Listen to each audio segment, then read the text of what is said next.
Vous écoutez La Voix de l'Espérance, une émission qui vous apporte paix, joie, confiance et espérance.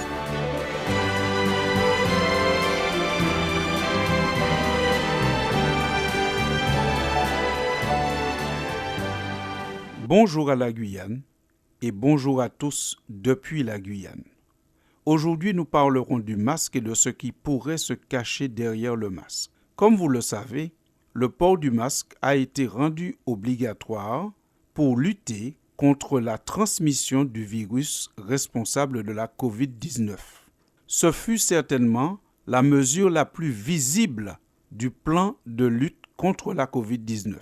En effet, difficile de ne pas remarquer le masque puisqu'il couvre la moitié du visage quand on le porte. C'est une mesure qui a fait couler beaucoup d'encre et alimenter bien des débats.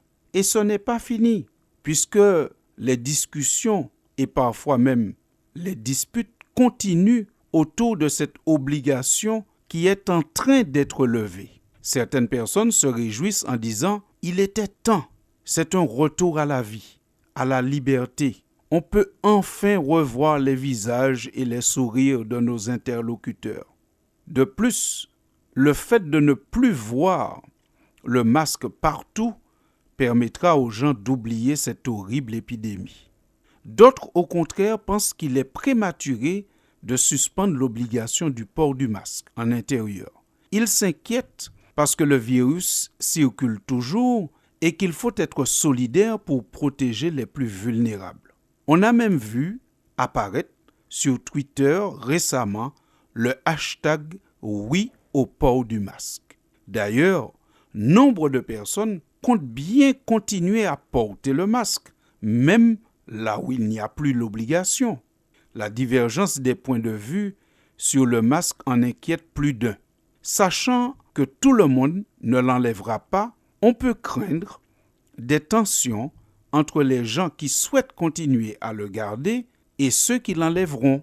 Cela explique pourquoi des médecins prennent la parole sur les médias et appellent à ne pas se moquer de ceux qui gardent le masque. Il faut respecter, disait l'un d'eux, la position de chacun. Il faut mettre le masque dès qu'on a le moindre rhume, le moindre signe de toux. Derrière cette histoire de masque, derrière cette tension possible entre ceux qui vont garder et enlever le masque, il y a une plus grande question, qui est celle de la liberté de croire et de pratiquer autre chose que la majorité, sans être moqué ou opprimé, tant que le bon fonctionnement de la société n'est pas mis en péril. Quelqu'un qui choisirait de garder son masque n'est pas un danger. Alors pourquoi se moquer de cette personne? Quelqu'un qui choisirait de rester chaste jusqu'au mariage n'est pas un danger.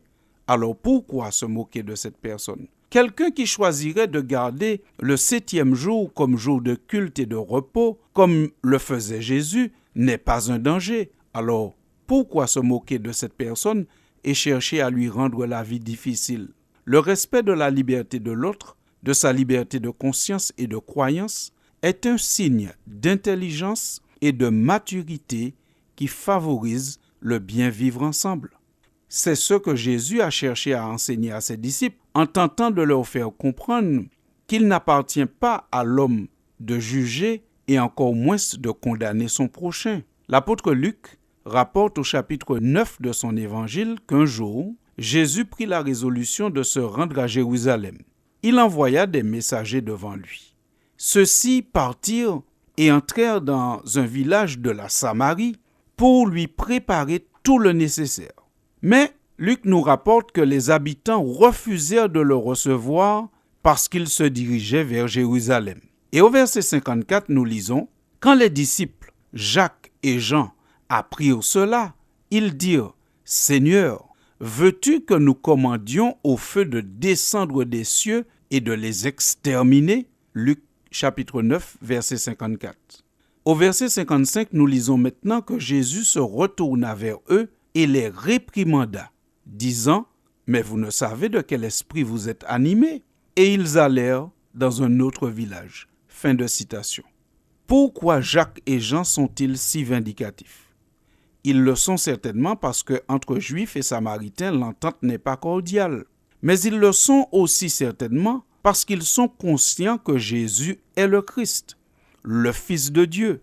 Et voici donc la question qui se pose à eux. Peut-on être porteur d'un tel savoir, d'une telle certitude, d'une telle puissance, sans penser que tous devraient croire comme nous? Croire et avoir la certitude qu'on est en train de marcher avec Jésus qui est le Fils de Dieu incarné, et voir des personnes refuser de l'accueillir, est-ce admissible? C'est certainement la question qui passe par la tête de Jacques et de Jean.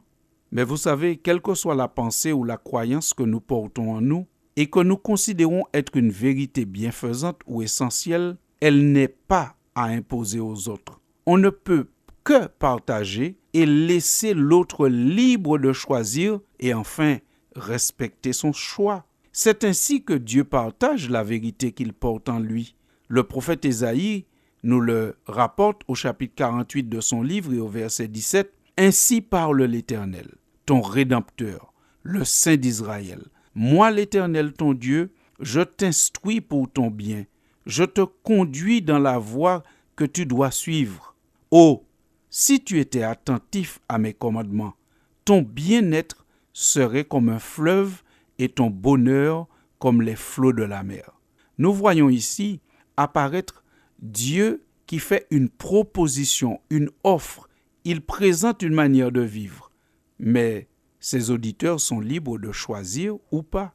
Dans l'évangile de Jean au chapitre 10, Jésus se présente aussi dans cette même veine. Voici ce qu'il dit. « Je suis la porte. Si quelqu'un entre par moi, il sera sauvé.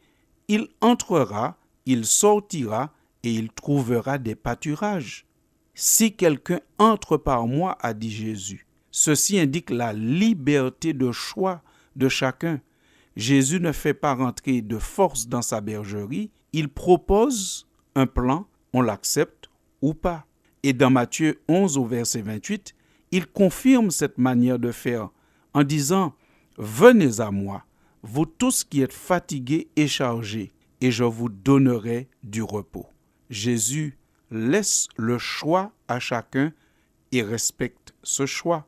Alors, chers amis auditeurs, masque ou pas masque, soyons tout simplement comme Jésus, respectueux des croyances et des valeurs des autres et partageant avec eux ce que nous croyons bienfaisant et bon.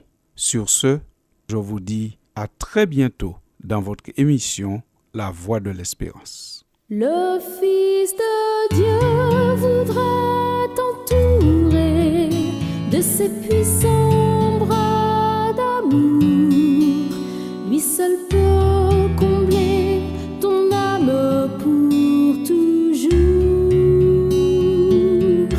Oh, donne-lui ta vie entière, son esprit plein de lumière descendra sur toi et te guérira.